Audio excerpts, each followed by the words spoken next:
Alhamdulillahi Rabbil Alamin. Ashhadu an la ilaha illallah wahdahu la syarika lah. Wa ashhadu anna Muhammadan abduhu wa rasuluh. Amma ba'du. Bapak Ibu jamaah zuhur yang dirahmati Allah Subhanahu wa ta'ala, kembali kita bersyukur kepada Allah Subhanahu wa ta'ala atas segala nikmat yang Allah berikan kepada kita, sehingga kita masih dapat beribadah kepada Allah Subhanahu wa ta'ala, yang mana tujuan kita diciptakan oleh Allah adalah untuk beribadah kepadanya. Wa ma khalaqtul jinna wal insa illa liya'budun. Tidak aku ciptakan jin dan manusia kecuali untuk beribadah kepadaku, kata Allah. Kemudian saudaraku, marilah kita memperbanyak salawat kepada Nabi kita Muhammad sallallahu alaihi wasallam. Allahumma salli wa sallim wa barik ala Muhammad. Bapak Ibu jamaah zuhur yang dirahmati Allah, puasa Ramadan yang sebentar lagi akan kita masuki itu mengalami 3 fase sebelum akhirnya diwajibkan oleh Allah Subhanahu wa ta'ala. Imam Ibnul Qayyim dalam kitabnya Zadul Ma'ad menjelaskan, fase pertama puasa Ramadan diwajibkan disertai pilihan antara berpuasa atau memberi makan 1 orang miskin setiap harinya. Jadi fase pertama ini boleh memilih puasa atau magiah makan orang miskin selama sebulan. Namun puasa lebih baik berdasarkan firman Allah Subhanahu wa ta'ala, wa 'alal ladzina yutiqunahu fidyatun ta'amu miskin faman tatawwa'a khairan fahuwa khairul lah wa an tasumu khairul lakum in kuntum ta'lamun. Yang artinya, dan wajib bagi orang-orang yang berat menjalankannya atau jika mereka tidak berpuasa, yaitu membayar fidyah, yaitu memberi makan seorang miskin.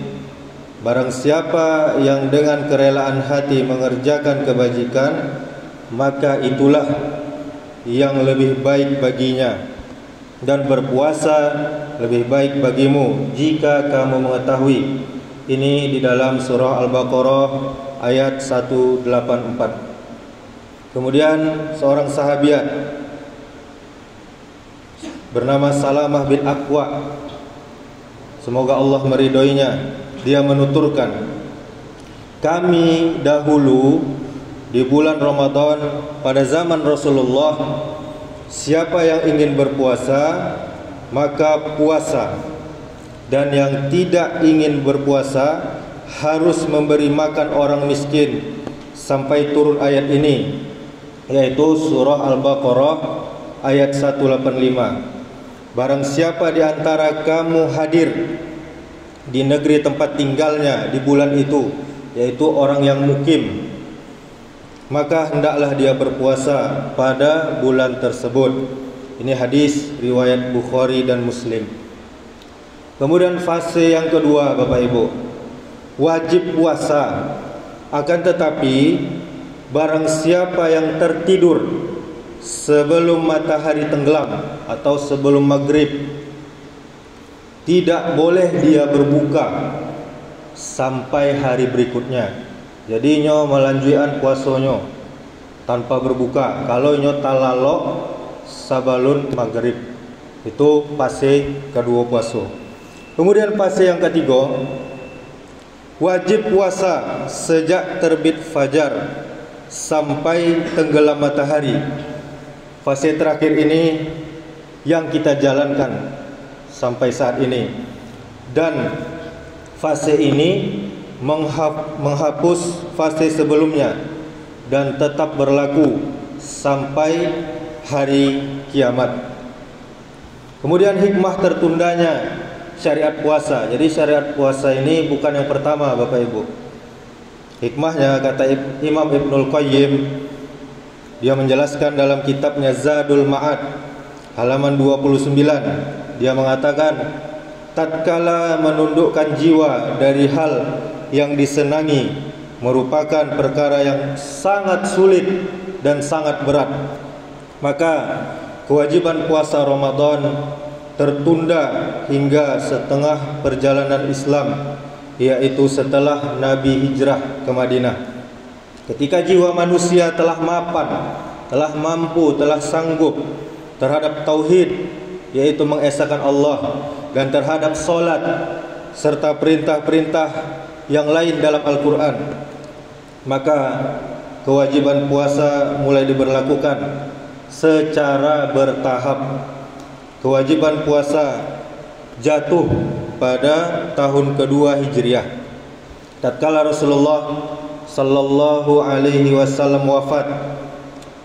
Beliau sudah mendapati 9 kali puasa Ramadan. Bapak Ibu kaum muslimin jamaah yang dirahmati Allah, dari sana penjelasan tadi jelas bahwa puasa tidak disyariatkan oleh Allah sampai tauhid dan solat benar-benar telah mapan, telah sempurna. Sekarang bagaimana dengan orang-orang zaman sekarang yang dia puasa tapi tidak solat? Penjelasannya di dalam kitab Majmu' Fatawa bin Baz halaman 179 terdapat satu kaidah. Setiap orang yang berstatus non-muslim maka seluruh amalnya batal, tidak diterima oleh Allah Subhanahu wa taala. Allah berfirman, "Walau asyraku lahabita anhum ma kanu ya'lamun." Andaikan mereka berbuat syirik, maka akan hilang semua amal yang pernah mereka lakukan. Ini dalam surah Al-An'am ayat 88. Kemudian di ayat yang lain Allah juga berfirman, "Wa may yakfur bil imani faqad habita amaluhu wa huwa fil akhirati minal khasirin." Barang siapa yang kafir sesudah beriman, yaitu bahasanya murtad, maka hapuslah amalannya, dan dia di hari kiamat termasuk orang-orang yang sangat-sangat merugi. Di dalam surah Al-Maidah ayat 5.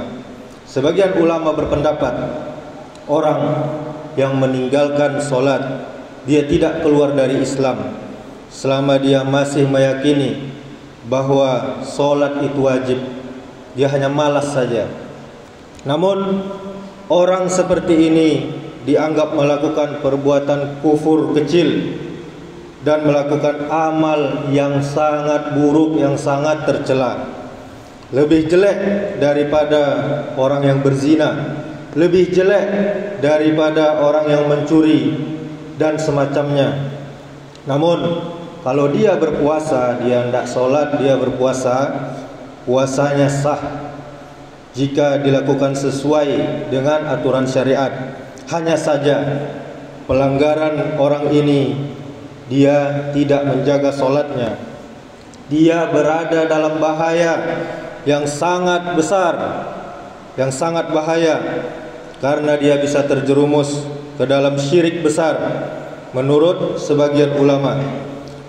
Dan ada pendapat yang lebih kuat di antara perbedaan pendapat ulama yang menyebutkan orang tersebut telah masuk dalam kekafiran besar, yaitu keluar dari Islam berdasarkan dalil-dalil yang telah kita sebutkan tadi.